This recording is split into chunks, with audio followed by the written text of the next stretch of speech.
right, it's 7:01. We have quorum. So I would like to call the September 27th, 2022 regular Beacon City School District School Board meeting to order. Please stand for the pledge. I pledge allegiance to the flag of the United States of America and to the republic for which it stands, one nation, under God, indivisible, with liberty and justice for all.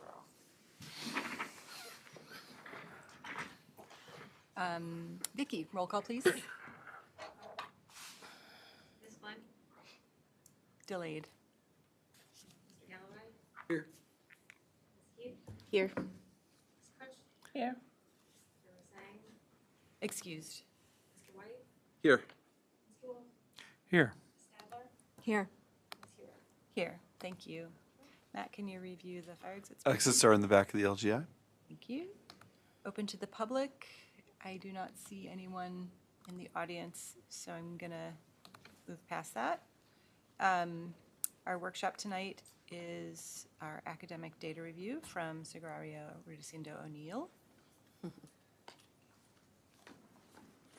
Thank you. I want to jump in before she starts Oh, okay. and get an just make a little announcement that Sagrario was appointed to be on the Regents Commission for reforming the Regents. And so she gets to work on this committee for like 2 years. So there's like 60 people on it? 67 people from around the state. There's only 2 people from Dutchess County, the superintendent of Pauling and Sagrario. And so anyway, it's a very cool honor. So congratulations. Congratulations. Thank you. We expect you to do everything that we want you to do on the committee. And If Beacon has a seat at the table, you tell me what to say. Is ending the Regents one of the possible outcomes? That is on the top of my list. I'm not even joking. That's like the first thing I'm like, let's end this. Madness. So we shall see. Oh, well, congratulations. All right, but thank you for that. So good evening, everyone.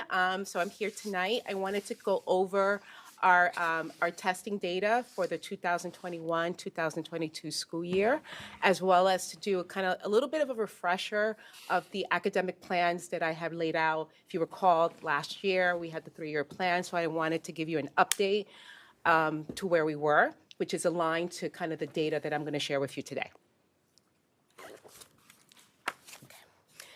So I wanted to first present this chart because this was basically our students last year. And what this chart represents is what their last normal grade was when they began the school year last year. Because the data that I'm going to share tonight is last year's testing data. So I'm going to review the Regents Exam as well as 3 through 8 ELA as well as math. So if you notice, our cohort, which just graduated, their last normal grade was 9th grade. And our K-2, which are now 1st through 3rd graders, they never had a normal school year because of the interruptions that COVID caused.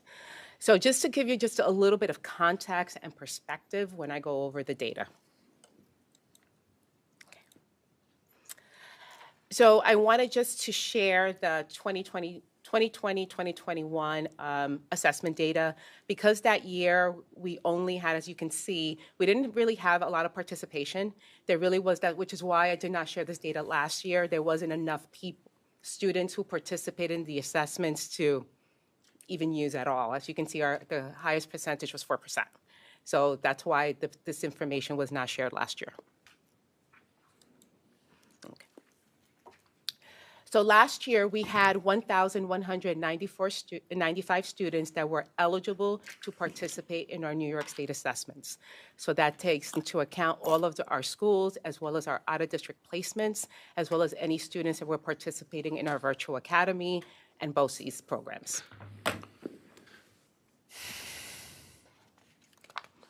So these are the number of students that we had who were fully remote. We had a very small number of fully remote students. And then we also had some students that did not participate in our assessments. So those are the numbers there, just to give you a little bit of perspective as well.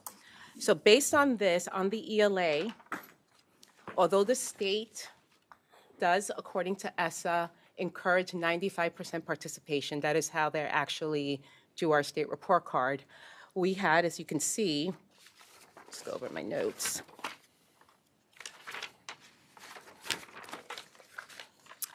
In grade 3, we had the highest percentage of participation, which was 88%. So we did have 12% of our third grade students opt out of the ELA. In fourth grade, we have 74%, 74% in fifth grade, 72% in grade 6, 64% in grade 7, and in grade 8, we had 53%, 47% of our student population participated in the ELA exams. So in total, in Beacon, we had 67% participation rate in our assessments. So looking at how our students performed, level 1, we know is students that we need to continue to support. We have level 2, which means that they have partially met proficiency. Our purple is those students who have met the grade level standards, and then in green, we have those who have exceeded. So we can see in ELA, we have a number of students that we know in grades 3 to 5, which are now 4th through 6th grade, that kind of got stuck here in our level 2. So we do have plans to continue to support those students. And we see in 8th grade, even though, again, these 8th grade scores is keeping in mind that we had less than 50% participation. So that's how the students who actually participated in the state assessments performed. So you could see 6th grade, which are now our current 7th graders. Those students who participated, we had a good number of students who did very well.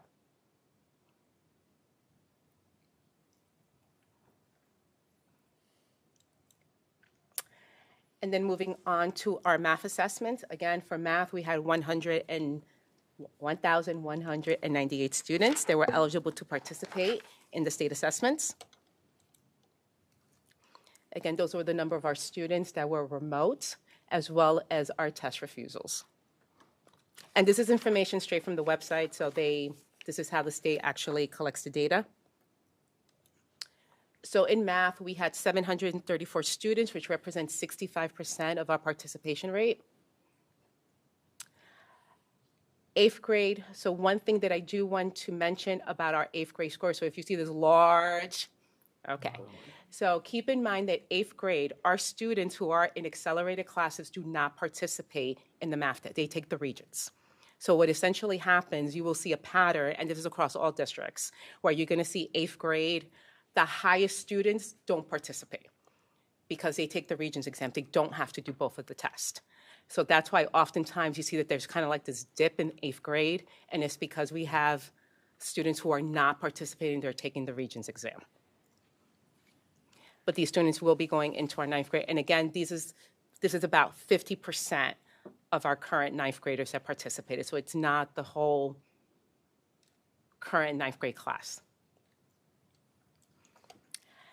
Now, the other thing that I would like to kind of put in context as well, and I know everyone's been reading kind of the newspapers about the current data, but across actually the United States, one of the things that they have mentioned is that math was the subject that a lot of our students across the country struggled with. One of the reasons they believe is because math is a subject that uniquely happens at school.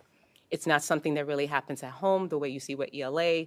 A lot of our families, they read to their students, they talk about books, they engage with literature at a very, very young age. That doesn't necessarily happen with math, unless you live in a household where everyone loves math. So unfortunately what ends up happening, that is solely taught in schools. So we are very aware that we need to provide some extra support for our students in math, and I'm going to talk a little bit later in this presentation about how we're going to do that, because we do know that we have some students at the conceptual concepts, really, it was something that they struggled with. Before I continue, are there any questions? Because I don't want to get too far. Yes? I'm noticing something very interesting here is that as we go up through the grades, we've got, even without the 8th grade, we've got an increasing number, and I think you've done this so that it's by percentages, right? Yes, so correct. These represent a growing percentage of students who are struggling in math. What I remember about math and struggling with math in those grades was that everything is sequential. It builds upon what you already learned. So you have to start with A and go to B and C. It's not really like the alphabet. It's like you have to learn the first concept before you can layer on the second. That's correct. So it's sort of like the farther you get, the behinder you get. How do we address this kind of a phenomenon? Yeah, well, it's something that we have been talking. One of the things that we noticed, and actually because we had iReady, so iReady kind of gave us an indication, even though, again, it's one data point, kind of gave us an indication that we were going to see this. One of the things that we noticed was numbers and operations, which is the most basic of the concepts. A lot of our students were struggling with it, as well as algebraic expression. And again, that's one of those things that if you could go back to that first screen when we talked about the diverse learning experiences of our students during COVID, we had it interrupted 2 years. And I know that during that time, I was a school principal, and I remember my teachers, particularly my 3rd, 4th, and 5th grade teachers, telling me how difficult it was to teach math remotely. Because part of it is you use manipulatives. You go from concrete, because that's how we teach the math, concrete, to then the algorithm, to something more inferential. And if they don't have the concrete, that's where you get this. So one of the things that we're really looking to doing is going back to that small group instruction, having our math lessons look more like our ELA lessons.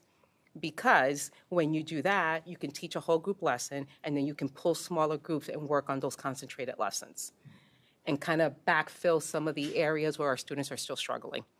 So we're seeing some effect of COVID in this pattern, is that what you're saying?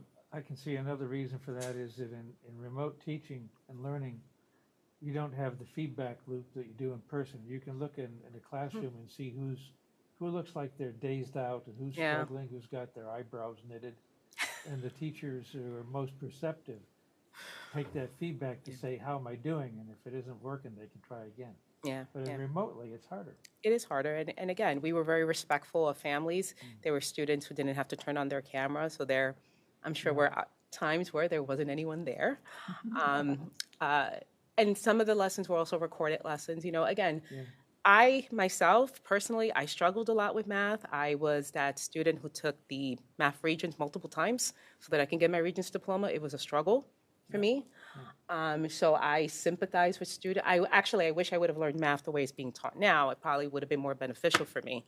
But when I was a kid, it was all rote, and I would get home and I couldn't even do my homework because I didn't remember or understand what was being taught. So we're going to be working very hard on making sure that we support our students.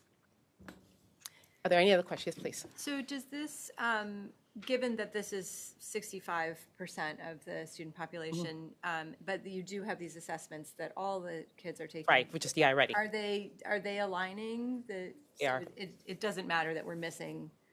No, 35% of and hopefully I'll be able to share that data later because we'll be able to, right now, as we speak, we have students taking the iReady assessments. And again, they're benchmarks, so they give us a baseline, and then we do it again in January, so we can see if there's been growth, and then we do it again at the end of the year, and then we're able to compare. The one thing I will say, because I don't want to be, all gloom, the one thing that I saw when I compared last year's iReady data from the fall to the end of the year, there was a tremendous amount of growth. So there really wasn't one grade level where there wasn't growth in the double digits for all of our students in both ELA and math. So we did see growth. So again, this is, one moment in time that we get. iReady gives us 3 moments in time. The classroom teachers are working with our students and creating classroom assessments. So, and again, this is not representative of all the students in Beacon. This is just 64% of our students, so. And we, when we made the plan for the workshops for the year, if I'm remembering correctly, November 7th, we were going to go over the iReady growth data. Which is nice. I have to say, it's like, so our students did a lot of learning last year.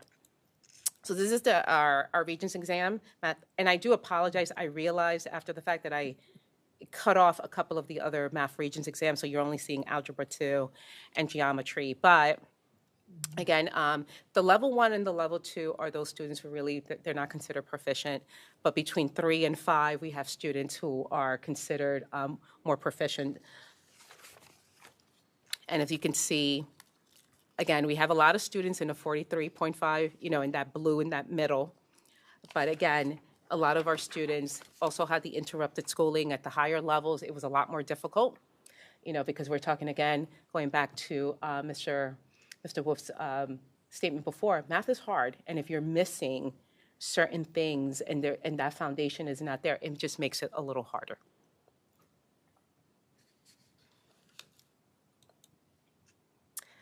But our English, our ELA, these are the results of our ELA. So if you see, we had higher increase there.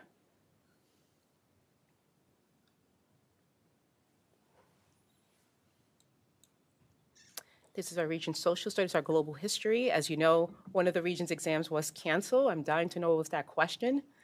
That was so controversial that we had to cancel an entire test. But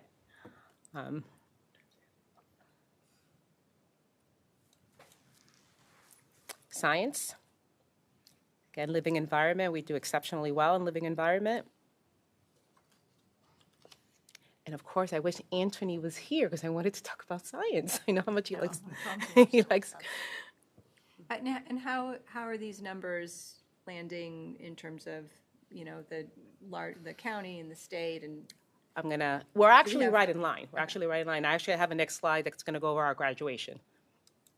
Okay.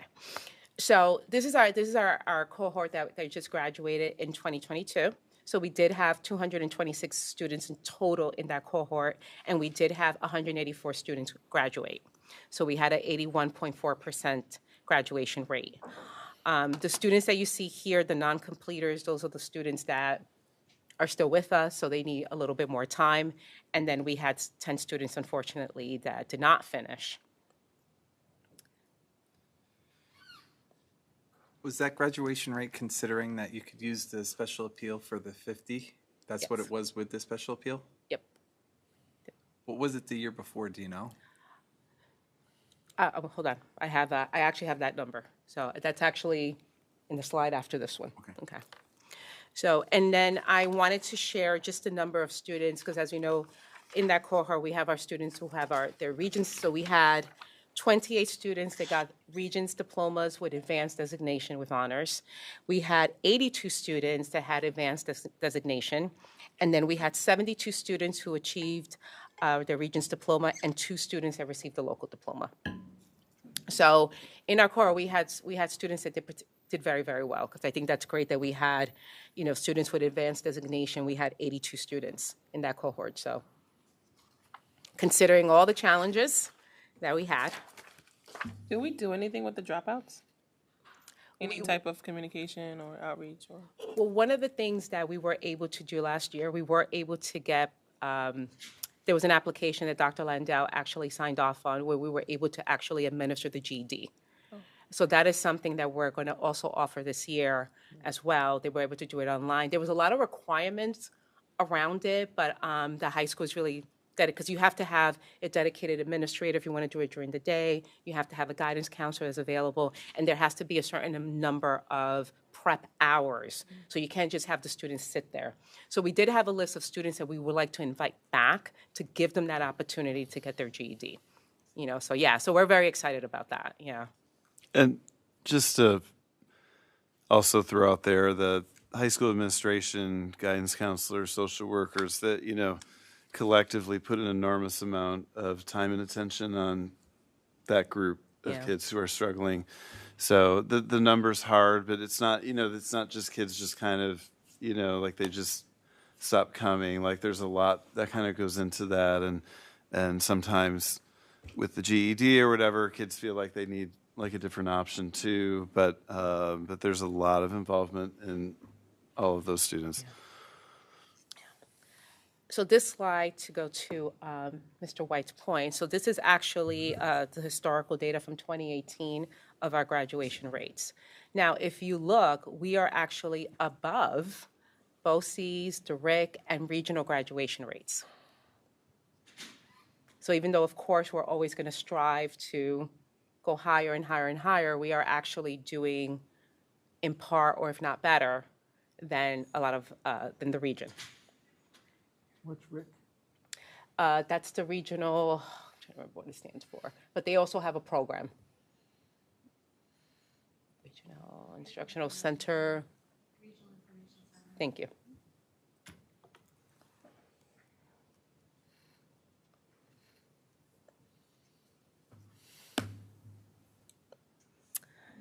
And then based on this data, I'd like to talk a little bit about, again, review of our 3-year plan. So if you recall, one of the things that we had gone over was the 3-year plan for curriculum mapping. And we wanted to kind of start curriculum mapping again last year, if you recall, was because we wanted to make sure that our units of study were aligned to the next generation standards. Because this year, the expectation is that we are full implementation in ELA, math, science, social, studies, in all of the next generation standards. So we did a lot of work last year, ELA, we did work over the summer. And if you recall, we were science and social studies, we were gonna really focus on that on year 3, but I'm happy to say we are ahead of schedule. And we are actually doing, focusing on science and social studies this year. So we are going to be doing some unit plans and units of study that are aligned with the next generation standards. They're going to be inquiry-based. On social studies, we do have Dr. Javon Hunter, who's going to be working with our social studies department. And one of the goals also of that work is to apply for the seal of civic readiness. The 3-year plan around that is not just to have it, but also that by the end of 3 years, every single student in Beacon has an opportunity to obtain it. Whether they end up getting it or not, but they have the same access and opportunity to be engaged in this readiness program as any other student, because we don't believe that only certain kids who are in certain classes should be involved in this kind of discourse. So we're very excited about that. In terms of science, we do have one teacher right now who is involved in piloting what's called, as you know, we are no longer going to be doing the 8th grade and 4th grade science tests. 8th grade is staying, but it's going to be a new test. 4th grade was the last year that we administered that test. It's going to be now a 5th grade test next year. It is going to be a very different and very rigorous test. So we do have one of our 8th grade teachers who was actually involved in piloting those units and those questions with our Beacon students. So it gives us kind of like an insight and a leg up as to what that new exam is going to be. So we're really excited about that. We also have a consultant from BOCES named Rosa, who is going to be working with our 6th through 12th science department, looking at and making sure that all the units are inquiry-based and aligned to the next generation standards. And then, of course, in 4th and 5th grade, we are piloting Science 21. The teachers are all being trained right now. It is all aligned also with the next generation standards. It's also the people who actually created this program are actually the people who are going to be involved in creating the questions for the 5th grade and 8th grade test. So we figure not go with the people who are actually doing it. But also, we also want science to be fun, not just for a test. We want our students to actually engage in science. So just wanted to share that because it's exciting stuff that's going on there. Again, to really support our students, you have to start from the earliest ages. So in K2, we have had all of our teachers in K2 retrained in foundations. They're going to be getting support throughout the year. They're going to be implementing the program with fidelity. And the end of unit test in the foundations program is going to be used as data to analyze to see how we can continue to support our students, our youngest students. Then, as I had mentioned before, we're going to continue our supporting our teachers in implementing small group instruction. We're also transitioning that workshop model into math this year. iReady is going to play a role with the teacher's toolbox because teachers are going to be able to have more resources that they're going to be able to use to implement that small group instruction. And the nice thing is with the teacher toolbox is those small group lessons are they're with the teacher. They're teacher-driven lessons. They're not the personalized learning that the students engage in. That was about iReady, teacher toolbox. Social studies and science. Actually, on October 6th, we're going to be in this room doing curriculum mapping. Dr. Landell does not know that I kicked him out of this room. He wanted to have a meeting here, but I booked it first. So we're going to be doing not just ELA, but science, math, as well as social studies. Mentioned the curriculum mapping. And one of the key things that we're also going to be doing is we are going to be redesigning and reframing our RTI process, our response to intervention. We want to make sure that we are redefining our tiers of support. Teachers are going to be getting information and training, and we have a TOSA who is going to be supporting the classroom teachers on helping them implement scientifically based strategies within their classrooms. And what I wanted to show you was that I know my sad page on the Beacon website is very sad. It just has my name. So now that I've been here a year, we're going to be working on that page. And one of the things that's going to be up there is there will be some of our at-a-glance curriculum maps so that our community knows exactly what we're teaching. So this is an example of one of the at-a-glance maps that are going to be up there. So this is grade 2. And in essence, this is basically the order in which units and topics are going to be taught in grade 2. So we're going to have that for all elementary. At the secondary level, there'll be more about what topics are going to be covered during the year versus what order. Because as we know, at the secondary level, students have semesters and they're taking things at different times. So it's going to be just covering the topics. That way, I think it's important that we all know what our students are learning. It helps us kind of keep us accountable as well. Anytime that the order changes, we did work with the teachers on this, so this wasn't just me kind of creating this. So we got feedback from the teachers. It will be edited, and it will be, every year it may look a little bit different because as teachers have different students in front of them, some of this information may change, but at the end of the day, particularly in science and social studies, we are going to make sure that our students at the elementary level are engaged in 2 hours of science and social studies per week. Questions?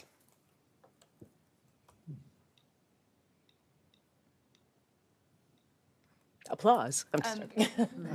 I have a question in terms of I was on the curriculum committee before you were here, and the way that a lot of the curriculum committee time was spent reviewing class proposals for the high school.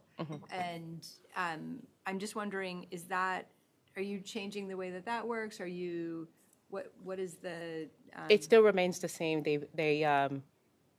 They put in a proposal, and then we did that last year.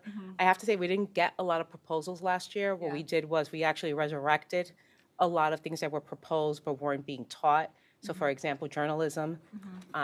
Journalism hadn't been taught in a little bit, but then there was interest, so we actually resurrected that and brought up the proposal. So we did do that last year with the curriculum committee. We looked at the proposals, and they were good, and then we got them kind of approved.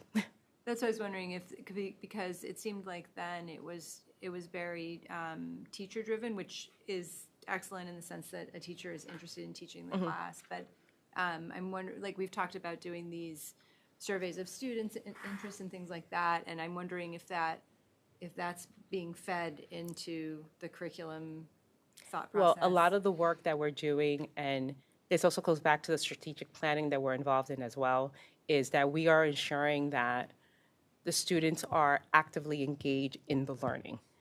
So the curriculum mapping that is happening is being guided by myself and actually a BOCES consultant. So one of the things that we stress is, first and foremost, it has to be based on the standards. Like, you have to start with the standards. Because what ends up happening a lot is sometimes, and I was guilty of it myself, I'll pull up a lesson and then I'll see if it matches the standard.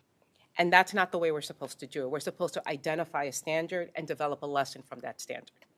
And then within that, there should be an opportunity for students to engage in that lesson, and then there should always be an assessment at the end of it. And the assessment doesn't always have to be a test or any kind of artifact. It could be something that is verbally done, but there has to be some kind of assessment.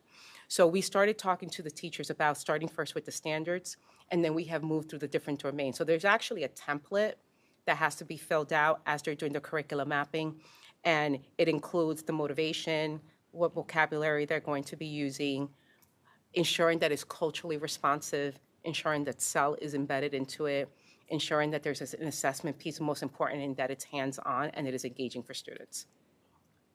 But I think, going back to your question, the committee, and SAG is not giving herself enough credit, she structured it where it was like a conversation was towards the topics that she wanted to go to, like with the curriculum maps, right? okay, let's identify the standards, let's look at data, then to go forth and say, okay, what do we need to improve?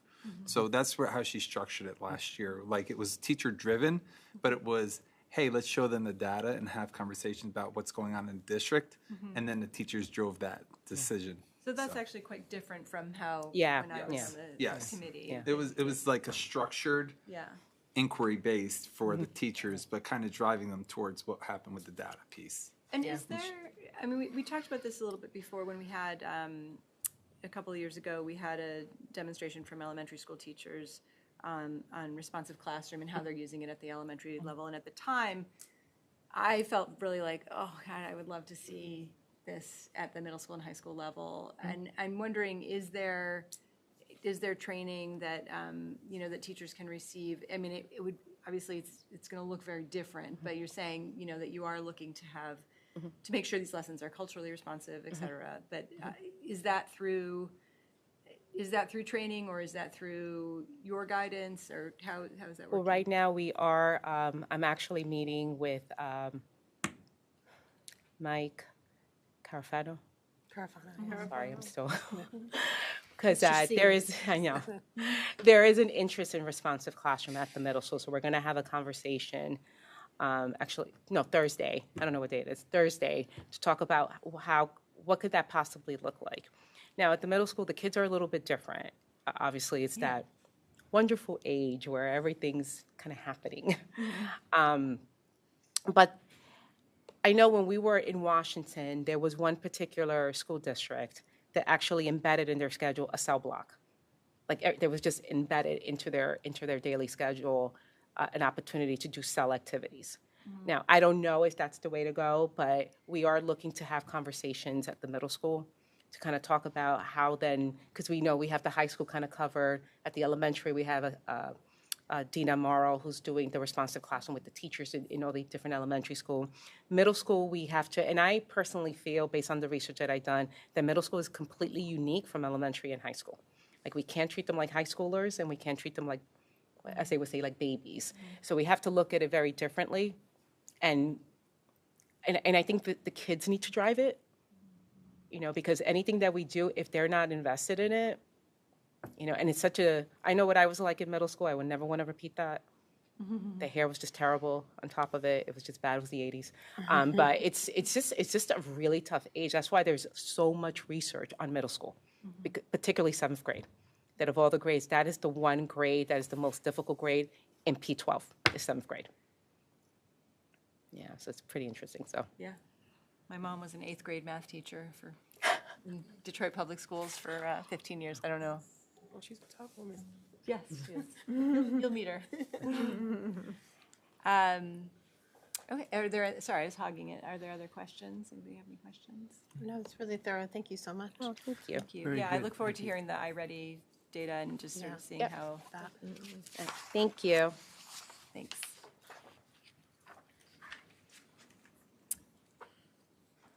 Can I have a motion to adjourn to executive session to review the employment history of a particular individual, and the board will return in about a half hour? So moved. Second. Comments or questions? All in favor? Aye. Opposed? I'm also in favor. Passes 8-0.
Any changes to the agendas to the agenda are highlighted.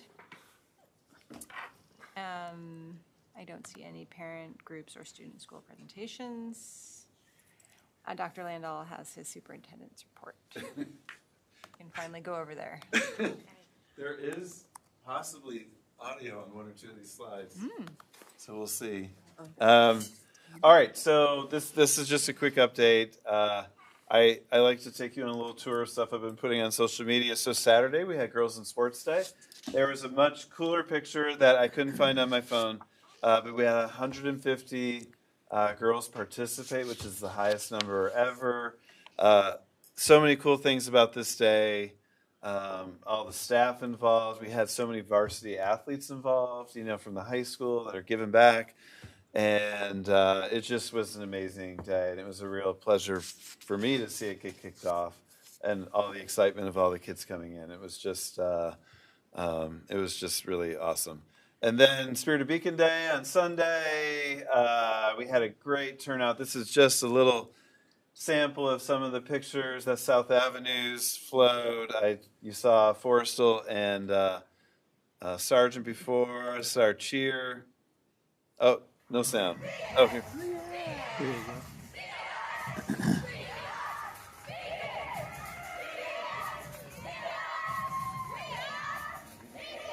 And it ends with a teacher making a face at me, but we're just going to... There we go. So I'm not going to make you watch that over and over. We had our band, our high school band, marching in the street.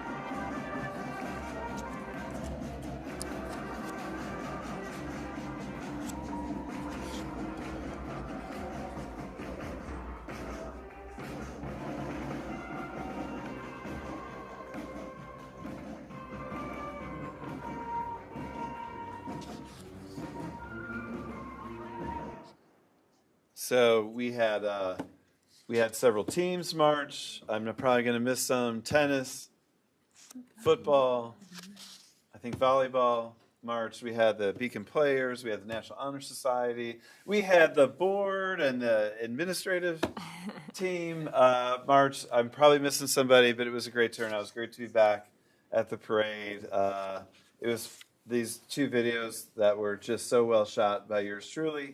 But you got to see the kids dealing with the rain a little bit and persevering.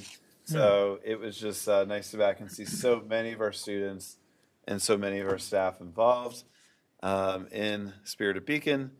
And then, oops, sorry. Sorry. Pick it up. All right. Blinded by. Now a little data. So just wanted to show you. So this is not our sort of set enrollment data for this year. It's a little bit in draft form right now. But we are overall, we have 26 less students than we had last year. This could change. Probably, I would say, go up a little bit over the next couple of weeks. But I just wanted to give you kind of a status report there. I did look back. I don't have it on a slide, but historically, I wanted to look at the 2019-2020 school year. That was, like the pre-COVID, or that was the year that COVID hit in the spring. And we had 100 more students that year. So the very next year, the 2021 school year, so that was the year that we were hybrid and remote and, all that big adventure. We lost 76 students, between those 2 years. So I don't have an exact breakdown, but a number of students homeschooled and have stayed there or went private school or, moved. So that is kind of just explains at least in the last 3 years, a shift in the demographics. Probably a little bit later in the school year, a little bit later this fall, we'll look at class sizes, just in terms of another data point. Class sizes at the elementary level are fantastic and really small, and actually at the secondary level as well. So that's a real strength of what we're doing here in the district. But I just wanted to kind of show you where we are overall.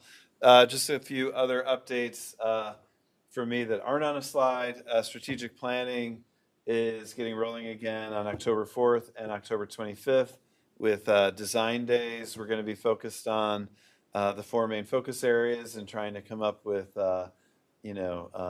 action and strategy behind each of those 4 areas. We student advisors to the board. We have a number of candidates, which is such a great problem to have. I just got so excited by all their letters. I'm going to meet with them this week. And what I'm thinking is to make it maybe a little bit easier for the students. And I don't want to, it's hard for me to say no when they write about how interested they are in doing this. So we might create like a rotation or something just to keep all 5 of them involved is my goal. And we'll have to rearrange the room a little bit, but we have some very excited juniors and seniors that want to join us very soon. So we might be able to pull that off for the next board meeting. And so we're very excited to get that going again. Great. And just in terms of like the board agenda, Meredith, it'd be great for them to have their chance to share at like the beginning of the meeting, and so we can figure that out. And then lastly, I talked a little bit about some administrative professional development we've been doing, and we had a day this summer focused on equity and inclusion leadership. We have reached out this school year to the Duchess Pride Center, and they're going to be doing some professional development work with our whole administrative team on supporting LGBTQ plus students and families, and we'll be starting that next week. So we're excited about that too. So those are my updates. Any questions? Nope. Do you want me to play the video one more time? Thank you.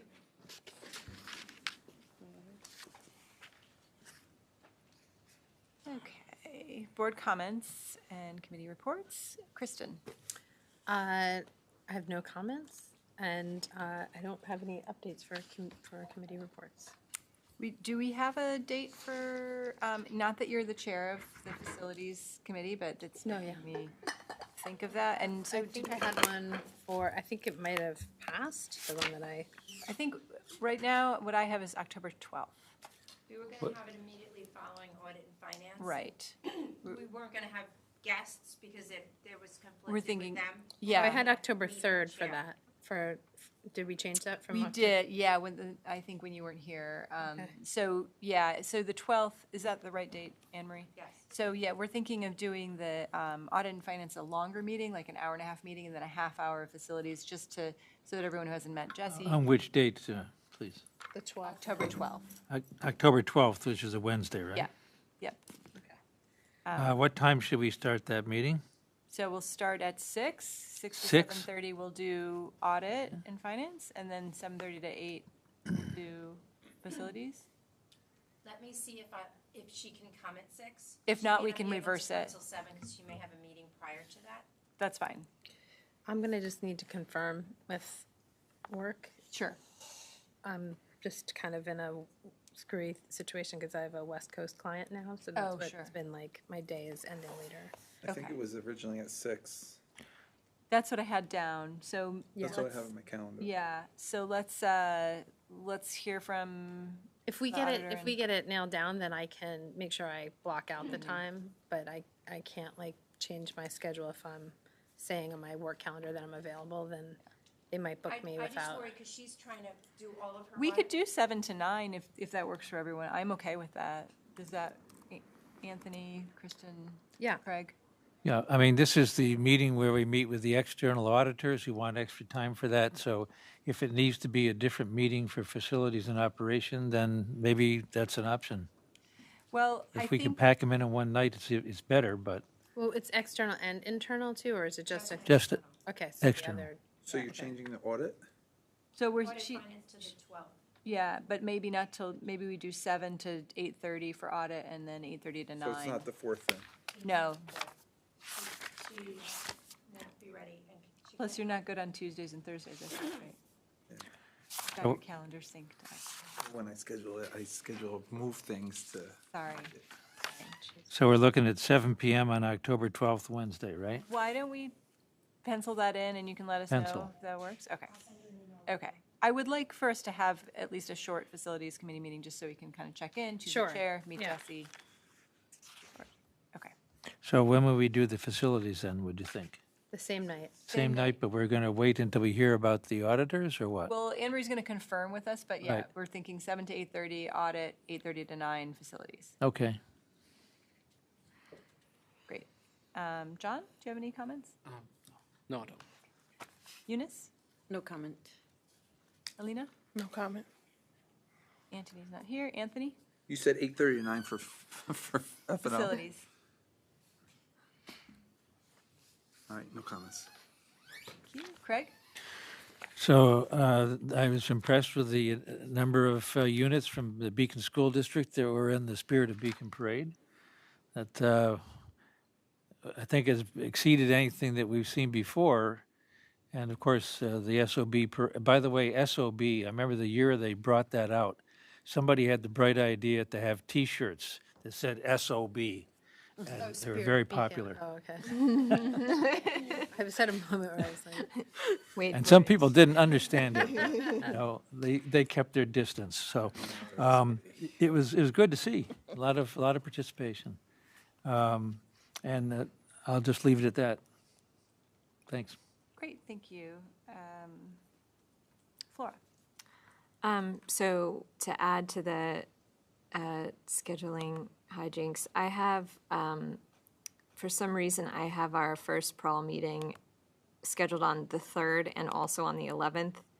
It's the 11th is what I have, correct. yeah. Okay, so the 11th, 6 to 7. I think we did have some things on the 3rd. The 3rd became a conflict for me, and then it was sort of not working for auditors as well. And blah, blah, blah. We were going to do a triple header. We had a big night planned for the 3rd, Right. but- So now, what is the plan for the policy meeting, the first policy? So we do not have a policy meeting on the calendar So, currently, and Anthony is our chair. He's not here, but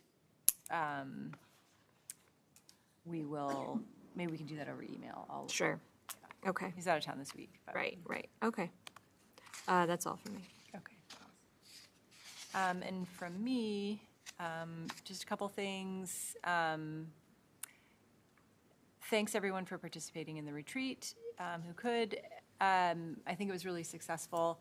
The one thing that came out of it is that we needed to schedule another just mini retreat to go over how the data, just sort of fine-tune the data that we'd like to see over this year, and also talk about how we'd like to see the financial reporting for the budget. So I will send out a doodle poll, and hopefully we could do that before the end of the year, before budget season starts rolling. But I'm thinking we really need an hour only, so I think it's hard for most people to come before a board meeting. Otherwise, I would just say, just do it then. But maybe I'll throw that in for a couple just to see if anyone can do that. So look for an email from me in that. I think that was it for me. So we have 2 items in new business tonight. The first is discussing changing the name of our current holiday, Columbus Day, to Indigenous Peoples Day. And we can talk about this a little bit tonight. I would not recommend voting on it tonight. I think one of the things we need to talk about is how to receive public input around it. I did some reading up on districts that have done this, and there was one district that actually changed it back because they had not listened, they had not asked for public input, and the public was very angry to not have been able to participate. So we can, there's a couple of ways we can do it. I mean, we could just decide on the process tonight, and do the discussion around that. In some ways, I feel like that would be the best way to do it. Does anyone have an opinion? Well, so what would that look like exactly? Would it be sort of something where we are publicizing that public comment is going to, we're asking people to really focus on this specific issue, and if they want to come talk about it, they can come and talk it during public comment, and then the rules are the same, the 4-minute rule. We're just letting them know that this is their time. Yeah, I think it would be, we could do, almost like a separate public comments, the way the council does on the subject, but it would basically be at the same time. I don't want people to have to wait till later in the meeting. Right. I think keeping it to a time limit makes sense. I think 4 minutes is enough time for people to make their case. Yeah, I think, So the only way that people would be able to comment would be if they came to the board meeting? Well, they can always email us do you have another, do you think we could do like a Zoom forum, I guess, if someone wanted to do it? well, when there's something like that happens, like a law, like a change of law or a policy on the state level, there's a public comment period. There might be like a survey or some sort of place where people can, I mean, I think email would be a fine proxy for it, but That's It what I should- was thinking. what's that? I was thinking the same thing, like having a, like, email sent out by the district saying that the district is considering changing Uh-huh, the day or making a combination name. You know, we're gonna keep it open for public notice for 30 days or 60 days. Yeah. Please let us know your thoughts within the 60 days frame. You know, the district is then going to review the responses and then the board will act upon it as appropriately based on the feedback they received. yeah, I think that makes sense. I mean, it's kind of in terms of the sort of like in-person thing, I was thinking of the code of conduct where we're required to have this, like open public comment period.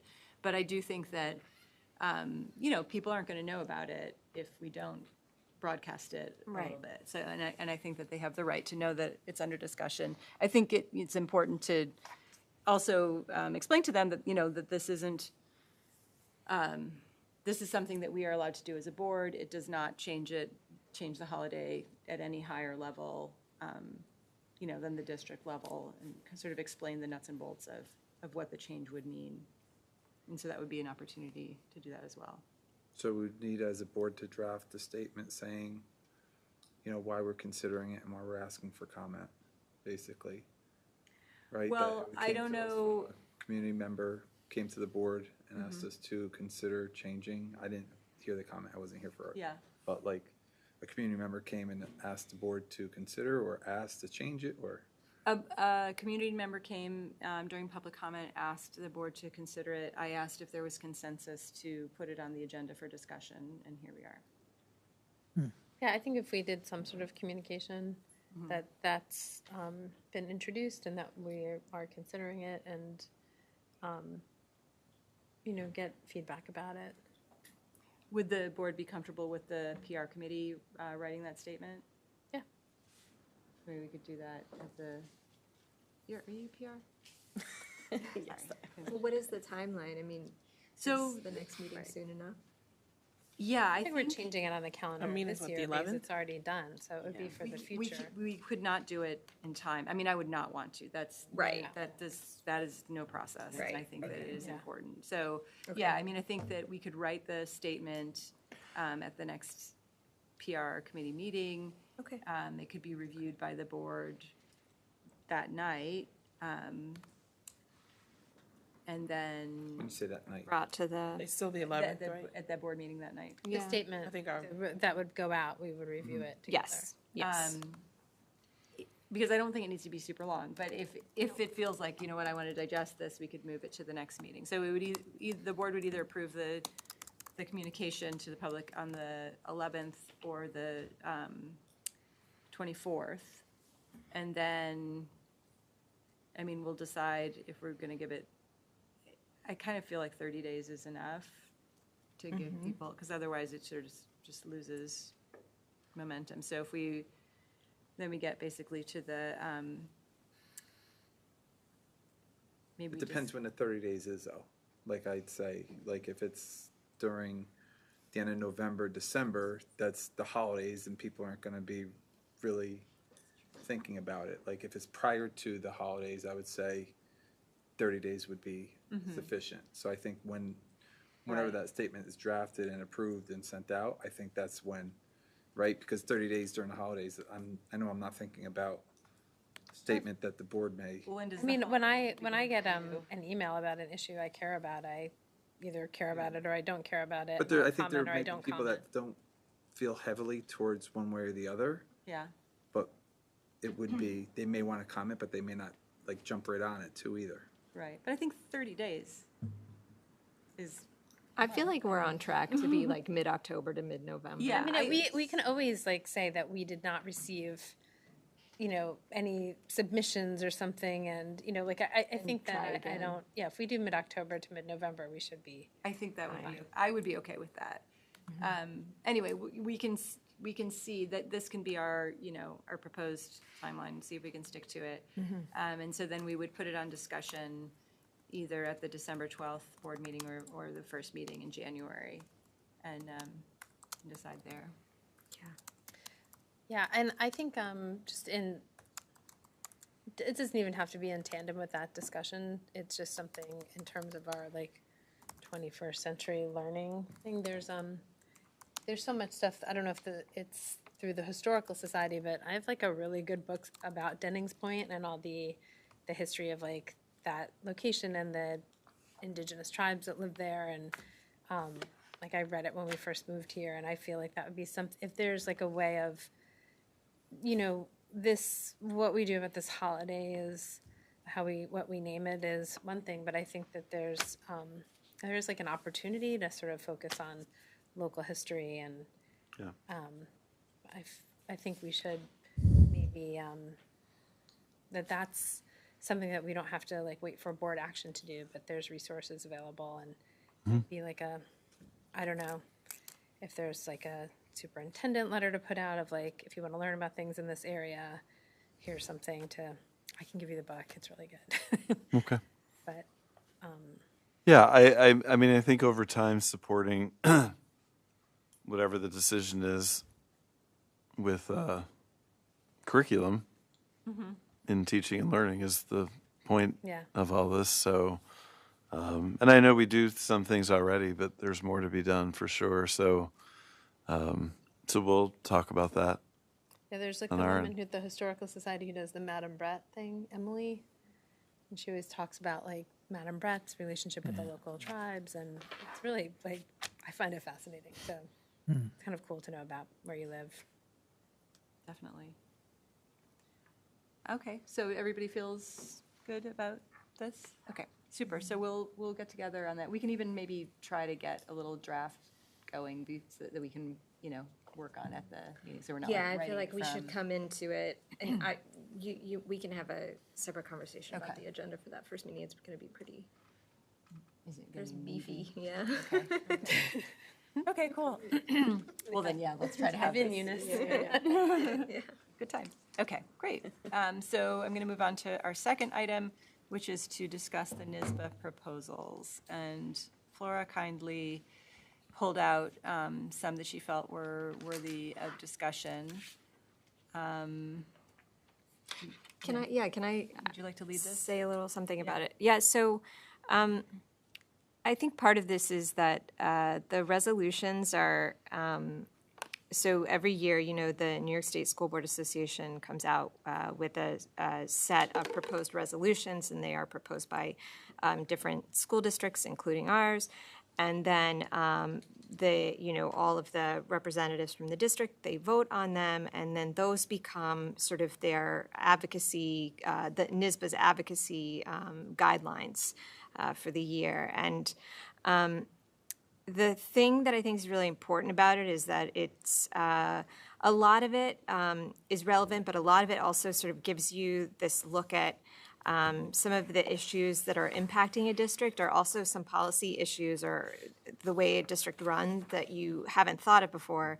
And I've spoken to Nisba about sort of educating us more on what these resolutions mean, and giving us context for them. And that is something that they do, and they can do that in a board workshop, which I think would be incredibly useful, and something that we should look at in the future.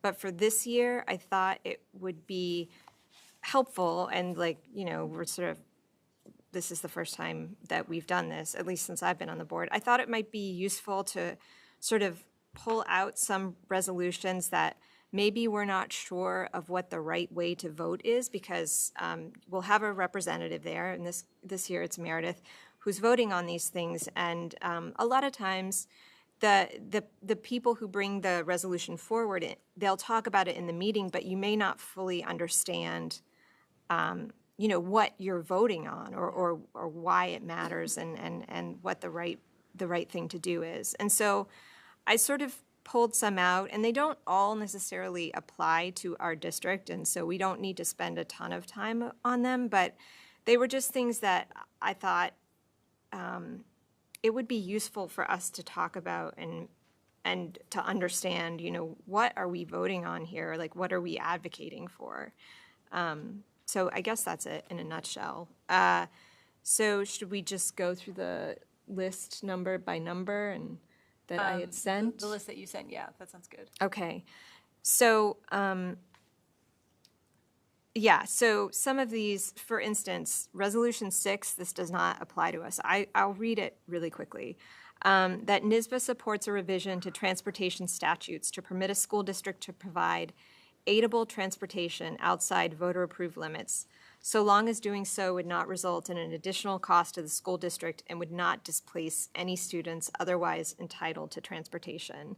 Now, I know this doesn't apply to us because it's about a law that it applies to non-city school districts, but I guess I thought it would be useful to know, as a board, how would we want to vote on something like this? Like, what is the, Well, I think this is written, very specifically for a district that we are not, but Right. this is a question that has come up for our district in terms of providing transportation for neighborhoods where, if we're finding, like, looking at the data, okay, we have like a large number of students that have an attendance issue in this neighborhood. Right. And if we provided busing, that might solve that attendance issue, but it's within the, 1.5 mile limit. But yeah, we were looking into that, and you actually have to put that on the ballot for a referendum. So that's basically what this is asking. I mean, and this is going so far as to say, like, there's no, funding, no financial implication to it. But I will say, like, that I think I approve of that. I feel like, there are a lot of good reasons to do that, and I feel in favor of it. It's knowing the challenges we have faced in our district. I mean, based on what you're saying, I'm in favor of it too. I would be curious if there is any reason not to be in favor of it. The only reason I would not be in favor of it is it's so specific. Right. Clearly this is something that this school board has faced themselves, and for whatever reason, they've written it in a way that it doesn't, I think it actually makes it kind of hard for Nisba in some ways, like you're lobbying for something that does not impact all school districts. Right, a very small. So, I mean, that's the downside of it, I think. Okay. So I could kind of go either way in that sense. Did anybody want to say anything else about this resolution, or should we jump on number 8? Number 8 is a little more related to us. So Nisba supporting universal pre-K for 3- and 4-year-olds statewide, and this is something that we were talking about advocating on last year. I thought it would be good to, according to the only grants received funding under the statewide. Yeah, I thought it would be relevant to include really clear language about properly funding, properly, like, financially supporting it. I guess it kind of says it, but not really. Mm-hmm. During these meetings, you can ask to amend the language. Do you feel like this rationale is very clear in terms of, is it saying, we want the state to financially support universal pre-K? They're expanding it to third graders. Right now, it's for 4-year-olds. I'm sorry, third graders. 3-year-olds. 3-year-olds. Right. But, so this is expanding it to 3-year-olds, and right now it's just for 4-year-olds, and it is addressing the allocations because you're using the foundation aid to come up with the formula for universal pre-K, which is significantly below the per pupil cost that they have in this resolution. Mm-hmm. Okay, so it's covering it financially. Okay. Definitely in favor. Yeah. Oh, yeah. I mean, I would try to amend it to just say to fully fund 4-year-olds. Okay, Why expand it to 3 when you're not fully funding 4? interesting, okay. Yes. So you're saying you want to fully fund for 3 and 4-year-olds. Right now, they're only given partial funding for 4. The next progression would be fully fund for 4-year-olds. Then once that is, then expand it to 3-year-olds. So I would amend it to say Yeah. just 4-year-olds. Okay. I jumped on that one. I said, yeah. Okay, good. I can go on and on about this one forever, but fully funding the 4-year-old thing is, That's another key. issue. Okay. I mean, it's interesting that they put in the 3-year-olds because they used to have a pre-K program where they did partial funding for half-day 3-year-olds. So do they have them, I mean, that's such a different developmental age. Are they totally different classes? They're not They're not intertwined. intertwined. That just feels like, I feel like fully funding 4-year-old pre-K You're makes basically sense to asking me. for But it's like a 3-year-old, daycare. Yes. yeah, that. It Which is. is, which I'm 100% for Yeah, as I well. am, but I do feel like that's different staff, that's Yeah. different needs, that's a whole. Take care of the And I four also think first. like we know because of the childcare piece being so important that people will like, they'll be like that December birthday, they're like pushing their kids in because it's a huge cost savings. We don't want to necessarily like a young 3-year-old that that it just feels like a huge responsibility. I mean, there was another resolution here about pre-K. I'm looking for the number. Okay. But I would say amend it to just keep it to To 4-year-olds. 4, okay. And fund it, keep And it. fund it fully. The Nisba would support legislation that would assure equitable full-day pre-K funding. What resolution was that? That's 28, Yeah. yeah. You didn't have to jump to it. I just know that there was another resolution Yeah. there about. Yeah. No, I was wondering if that was the one you were thinking of. So then 15, NISBA supports adoption of legislation which would require the New York State Education Department to develop regulations providing oversight over special education parent and rules of conduct and enforcement procedures for same. Again, this is one I was interested in talking about just because I don't really understand So, the context here. yeah, and I actually emailed Caroline Bobek about this, and she wrote me back and said that it was missing a word. Oh, Which interesting. didn't really, I think I filled it in, but it should say, resolved that the New York State School Boards Association supports the adoption of legislation which would require the New York State Education Department to develop regulations providing oversight over special education parent advocates and rules of conduct and enforcement procedures for same. Right, right. What, I don't understand that. So, and I was talking to. Like, where does that, what's the origin of that? Because it doesn't, I don't know what it's addressing. And it was submitted by several school boards. Yeah, and I was talking, was I Is it talking that to they you, don't, they, Anthony? Briefly, asking you yeah. about I it? Yeah. didn't read the resolution at that time. do you want me to read it? Did you I'm read reading it? it now. Okay. I'm reading the rationale. Yeah.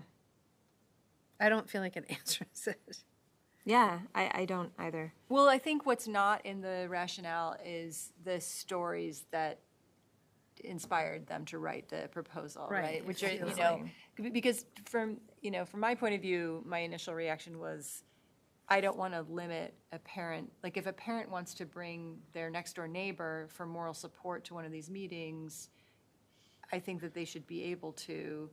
But Anthony, you were saying. Just reading this here right now, it seems like they want oversight onto who can advertise themselves as a parent advocate. So they want to have oversight as to who could be defined. Right, because And why would that be of concern? So Like, there are some business, nonprofit agencies that have like parent advocates available to parents, right? And they're state supported and so Like forth. Taconic, But then something there's I've heard about. Taconic, yes, Yeah. Taconic Resources, RCal, Right.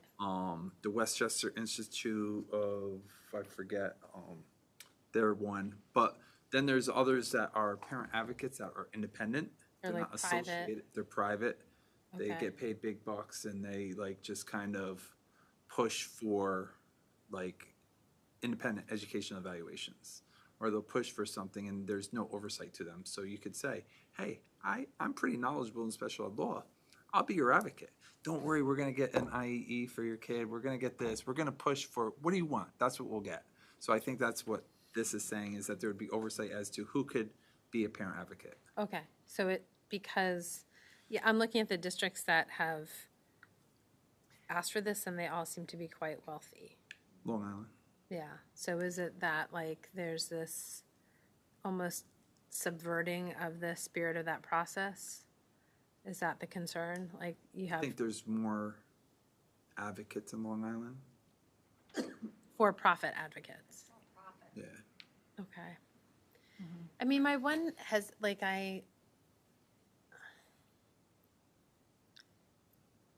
the one thing that concerns me about this is, like, that sounds wrong and unfair, you know, for these parents to pay a lot of money and then just really, it sounds like they kind of bully the district. That sounds like the nature of, but I also think, like, as like a, you know, a special ed parent, I feel like, you know, my fear would be that this oversight would be like, who's the authority, who's exercising that oversight, and I feel like it's hard enough to kind of advocate for the things you need, and then if you're suddenly told, like, this person doesn't qualify as an advocate, like, you could be, I think finding support can be challenging, and so I'm worried that it's just like the people who are going to pay are always going to get the people that they want no matter what the oversight is, and then the people who have challenges accessing the support they need, this makes it even harder for them. That is true, because, like, a parent could bring anybody they want to the meeting. So it could be a friend of the family, Yeah. right, that comes to the meeting. So Right.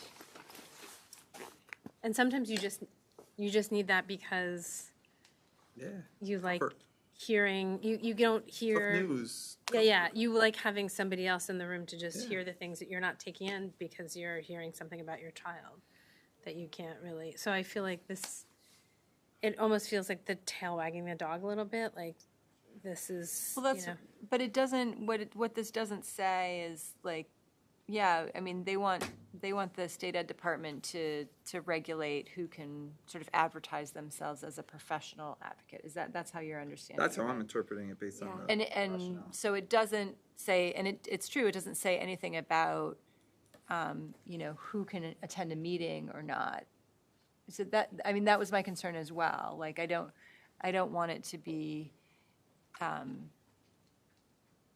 when it says over special education parent and rules of conduct and enforcement procedures are the same. Right, special IDEA education parent is advocate. law which would supersede any practice, right, or advocacy. They could change law, but I think this is just saying, listen, to be identified as a parent advocate at the meeting, you need to have they want the state to oversee that advocacy. I think that they would need to say, like, for profit then. They need to say paid for. I wouldn't disagree with that, because Advocates. there are some really good advocates out there, like Taconic Resources. Karen Lynch is an Yeah, advocate. I've heard so many great She's things about her. phenomenal. Yeah. She knows the process. She helps parents navigate it. She knows how to work with the districts and so forth. Yeah. There are some really good parent advocates. Like, I through had a those paid, I mean, non-profits. the person that diagnosed my child, I paid them basically for the hour to come to the meeting, but it wasn't like they were adversarial. Like, I mean, I will say not to disclose, like, private information or something, but they were like, oh, your district's very responsive, and they're actually really trying to work with you. Like, they kind of gave me the lay of the land, like, in Westchester, they might fight you more for something like this, but they're listening. They're saying these are the resources they have, like, and it was very helpful to have that. And I don't want to generalize. There are some good paid. Right, no, but that's what, Advocates, but that's but- what I feel like this is again, like, it sounds like these districts are asking for help with something like, how much of a problem is this here for us? Or how much of a problem is this in your, like, Heather and Anthony and your experience around here? I would say there's a couple that just like to poke the beast. We could probably name them. Okay, I would not name them. They're probably the same in Dutchess and Ulster. right, okay. All right, but I think that's a good addition. So I would just Yeah, see for if we profit, can- yeah. for profit, for hire. Okay. Okay. And then you wanted to talk about 23.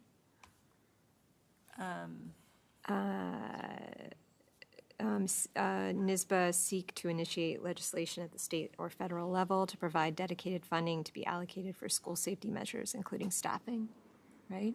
Right. I wasn't crazy about this one. The rationale, it's pushing for school resource officers, which we haven't had a conversation about it in a long time, but in the past we've agreed that we didn't feel like that was the right path for Beacon. And so I just was, I'm always concerned when someone talks about funding for school safety that that you're going to be railroaded into one form of school safety. And I Right. feel like there are many. So I had concerns about that. Yeah, well, speaking of like the for-profit piece, because in my experience with Nisba, so I went to 2 conventions, and or maybe I didn't. Yeah, I can't remember. I remember looking at.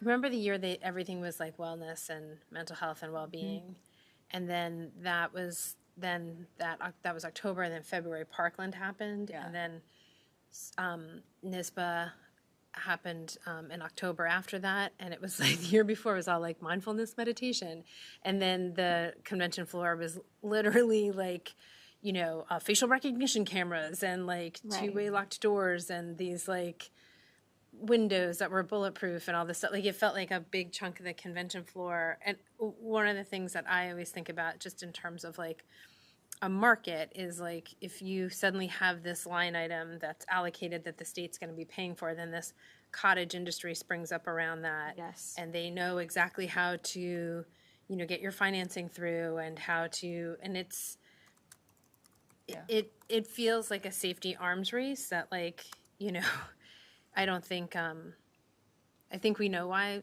schools are often unsafe. I think we've had enough evidence now to show that Parkland, Uvalde, like they had SROs, it didn't necessarily make a significant difference for them. So if there was something that was like allocated for like mental health services or finding ways to do trainings because I think like the audit that we did like was Altair's money well spent to kind of look at our systems and think about our communication and all of those things make sense. But I feel like just dedicating this money, it then to me just turns immediately into like lobbying and then businesses that know how to kind of exploit that line item. I kind of like it just because it is broad and it doesn't say specifically for SROs. It says for staffing. Right, And but the whenever we're- rationale only mentions SROs, and yeah. it mentions it It like does, but 7 not the- times, and it but- doesn't mention anything else. But the resolution doesn't. Right. Well, that's So it. I like the generality of the resolution. Yeah. Okay. Right. If But the it if the says include resolution didn't have the staffing. rationale, Yeah, then I would be right. fine with it. But I Exactly. Right, like- because it's like saying, okay, and I think that they're assuming that everybody's looking towards SROs, but like we have a district's, security, director of security, right? So it could be used for that. It could be used Right. for security. It could be used for Right, if we want according to to do the- vestibules or something. Sure. Right. According to just the wording of the resolution alone, it's fine. So I yeah, think I the was just rationale thrown is off by the the district's rationale, Yeah. right? When we're writing it, it's the district rationale as to why they want to do it. They probably want it for SROs. Right, but I guess the question is then, if this gets passed, is NISBA really paying attention to that rationale when they're advocating? Right. Is that what I can they're? ask that during the meeting. Yeah, I think that would be valuable because we could articulate that we if we support support- the yeah. idea, but Right. not if it's just going toward this specific. Yeah. Well, Right, that would be but- the amendment I would ask for if the resolution had including SROs, but it says including Right. staffing. Right, right. Yeah. Okay, right. I mean, staffing could be mental health. It doesn't have to be, okay, okay. Great, thank you. Okay. All right, so then the next one was, so we have 1, 2, 3, 4 more to go. So we'll try and pick up the pace here. I know it's taking a bit, but this is very helpful. So this one is sunsetting. This is Nisba supporting legislation that would provide finalizing the ballot for positions on a small city school district board on the day after a 10-day period for filing and reviewing of any objections to nominating petitions. This I pulled because, it's relevant to us as a small city school district, and I was interested in thoughts about, is this something we would want them to renew or not? I think so. I think, yeah, I'm Yeah. fine with it. Okay. Yeah. 25. Nisba supports legislation that would amend Article 18A of the General Municipal Law to permit school districts at their option to be necessary parties to payment in lieu of taxes agreements, pilot agreements. 100%. Okay.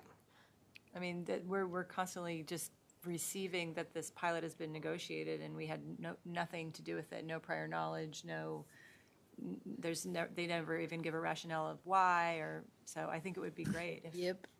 Part of it. Yeah, you know what? I used to cover IDA hearings. Nobody ever came.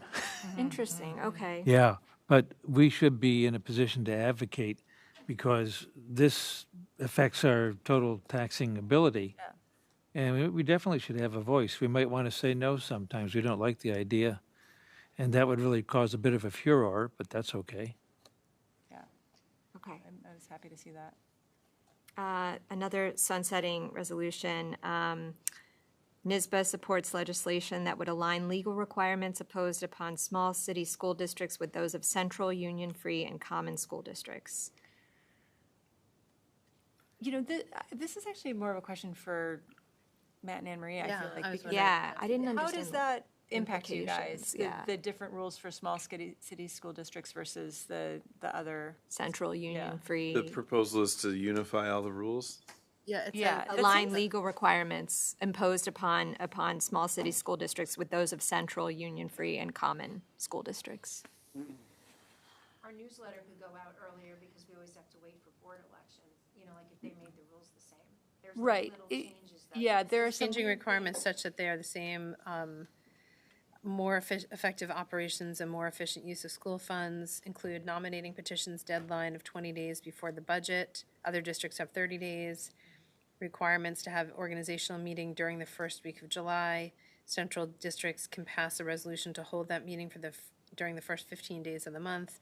Constitutional debt limit of 5% on the average full value of tax rolls over the previous 5 years for small city school districts. That last one I didn't really understand. There's a calculation of the debt limit, so the city school districts have a lower, so your borrowing can't be more than your constitutional debt limit, but city school districts have to keep it lower than union-free or common. Would it benefit us to? I mean, it would benefit us, we're not near what our limit is, but it always would be helpful, you never know. Just in case. Okay. Seems weird that, what is the reason for having different rules then, do you think, like?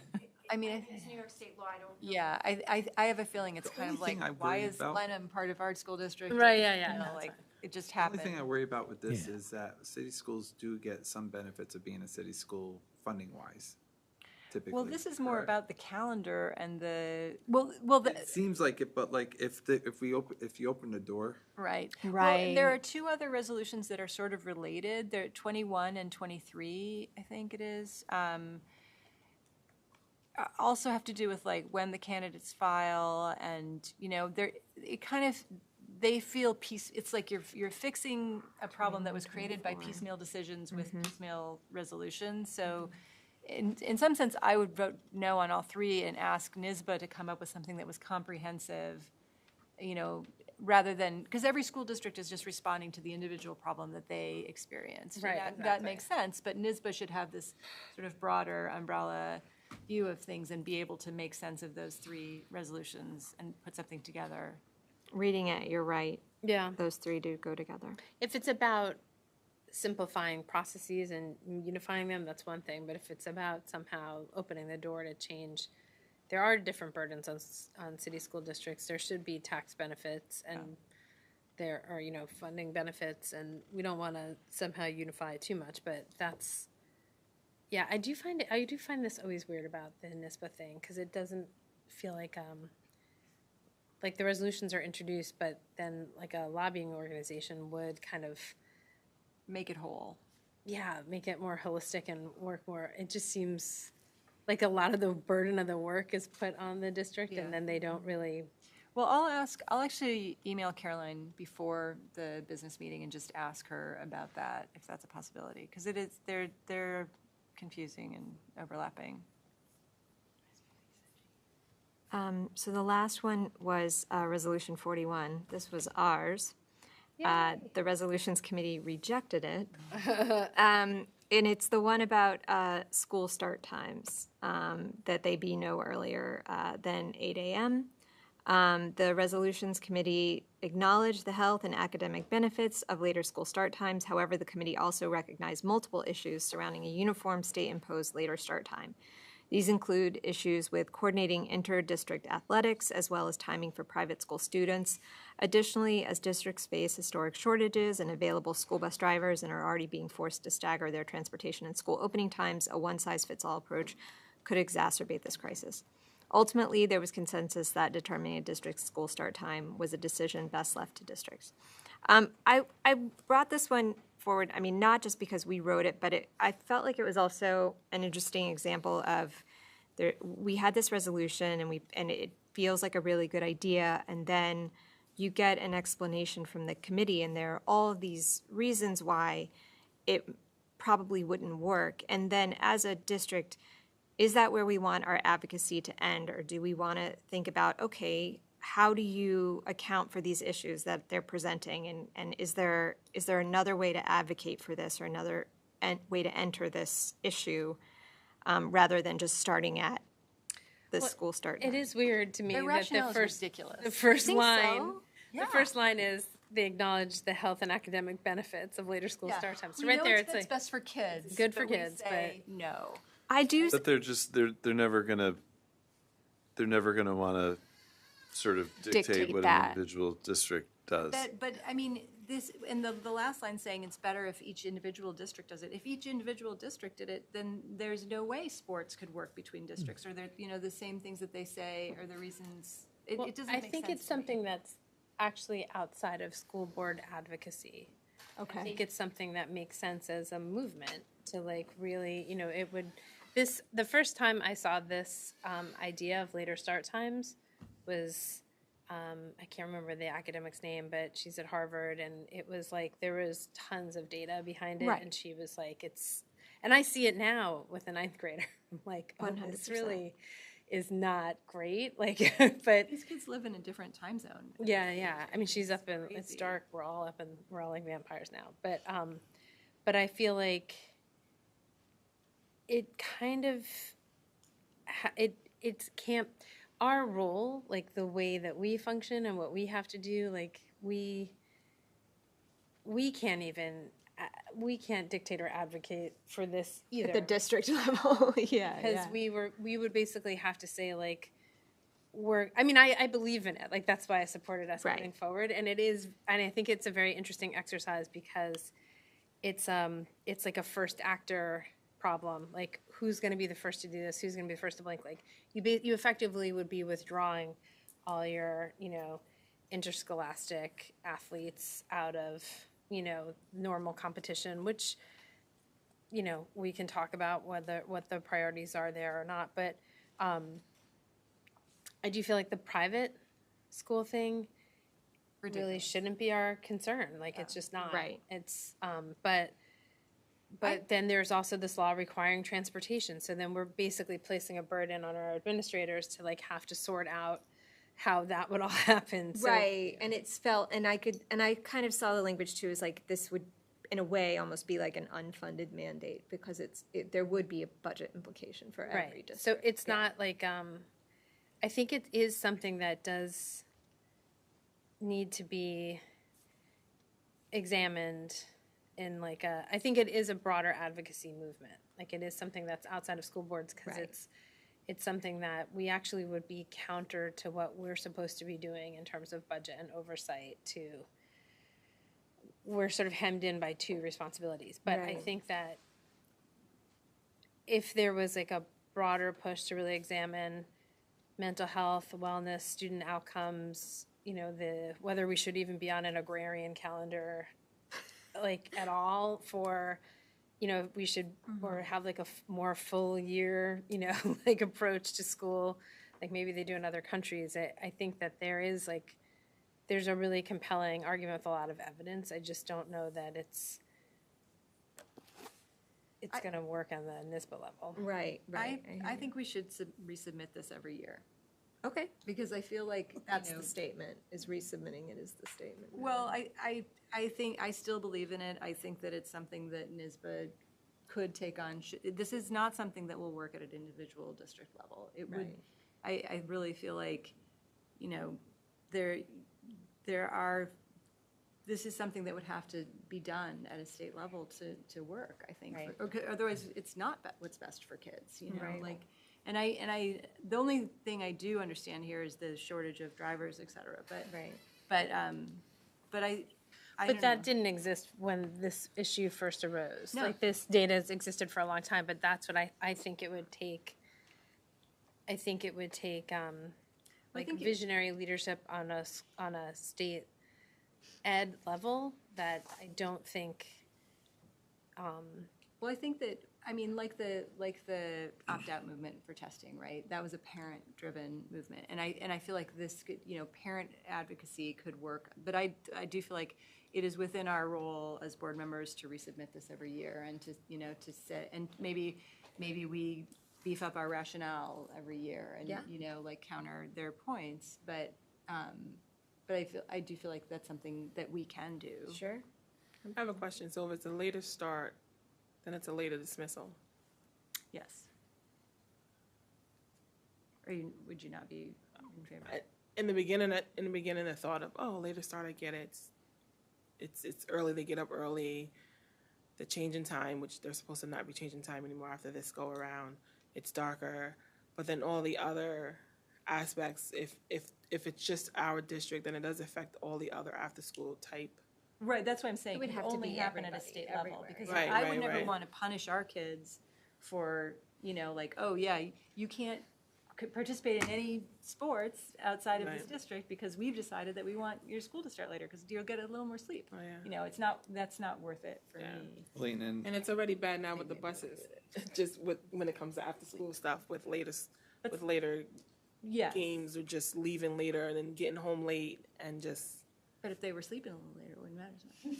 And I'm going to sound like the committee. I know the benefits of it educationally, but I also think there's some soft skills that are learned Right. when a student has to wake up to go to work that at a time that they may not want to, because they may get a job where they have to work a midnight shift or a morning shift, Right. and they have to learn how to cope with that piece. So I'm not in favor of it. The board was, so I will support it if they want to go forward with it, but I'm still not in favor of it. Yeah. I Well, don't- the data is actually about this. The data about this is about the high school specifically. It's about that Yes. age. It's a developmental, like it's a window in time when it's actually harmful to be getting less sleep. And that's why I think it's like it's starting later for high school kids. It actually should be inverted. Like I have like an elementary school kid that is like bouncing out of his bed at like 6 a.m, and I've seen that more and more with kids. But it's like once you get to high school, there is a period of time where like there's just more sleep needed for mental health, for physical development, for brain development. Like that's what I think it was like Karen Park, something Park. Like it was this woman at Harvard, and there was a lot of data behind it, and it would be. There's other countries that do this and their kids do play in sports, but they've like made a decision to be like, oh, the data shows this is better for kids, so they just do it. I think that we're like hemmed in by, I mean, we could resubmit it. I just think it would be like there's the cascading impact is like, really, this would mean that what we need to say is like that education policy is actually formed around what is in the best interest of students, driven by science and data that shows what's best for them. And like, that's a priority issue. That's a societal priority issue. Like, we could keep reintroducing this and we're going to get the same arguments back. We can stubbornly, like, and I wouldn't be against that, like, resubmit it based on like the data and well-being, and that policy should be like changed to support what's better for students. But that would be like kind of advocating, what we would really be advocating is that New York State should look at what approach to education would result in best outcomes for kids. And there might be things that go down from that, like later start time for high school kids, and then something else for, you know, other ages that relate to that. So the policy is based around that. Like, it's. But I do think that this is sort of resubmitting it is a low effort way of having these kinds of conversations at the district level and, you know, maybe even at the Nisba level when the meeting's happening. I think that there's value in that. Yeah, I mean, I don't think it's.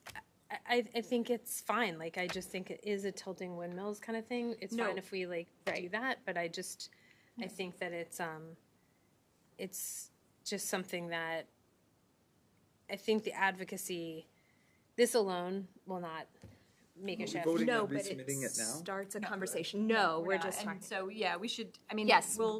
we can talk about it in the spring. Yeah, and I just wanted to say a couple things really quickly. Like, I find this really helpful.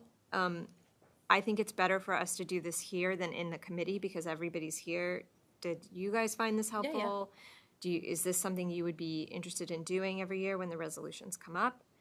And I think we should like back up a little bit for new members. At the school board convention, there are these proposals. They're debated. All the districts vote on them. I explained that. They in the yeah. beginning.